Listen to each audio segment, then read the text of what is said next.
কয়েকটি গুরুত্বপূর্ণ ইংরেজি নিয়মের সমাধান। He dash the work yesterday এই বাক্যের সঠিক উত্তর কী? যদি কোনো বাক্যে ইয়েস্টারডে থাকে তাহলে সেটি পাস্ট ইনডিফিনিট টেন্স হয়, অর্থাৎ ভার্বের সেকেন্ড ফর্ম হয়। আমরা জানি ডু ভার্বের সেকেন্ড ফর্ম ডিড, তাই সঠিক উত্তর হচ্ছে ডিড। আবার I am looking forward to dash you, আমরা জানি কোনো বাক্যে যদি লুকিং ফরওয়ার্ড টু থাকে তাহলে তার পরবর্তী ভার্বের সঙ্গে আইএনজি যুক্ত হয়, তাই সঠিক উত্তর হবে meeting. He act as if he dash a king, কোনো বাক্যে যদি অ্যাস ইফ থাকে এবং অবাস্তব কল্পনা বোঝায় তাহলে অক্সিলারি ভার্ব হিসেবে সবসময় ওয়ার ব্যবহৃত হয়, তাই সঠিক উত্তর হবে ওয়ার।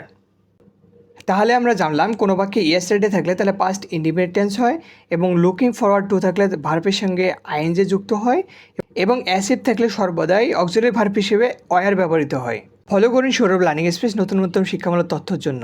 ভিডিওটি ভালো লাগলে লাইক কমেন্ট শেয়ার করুন। ধন্যবাদ সবাইকে।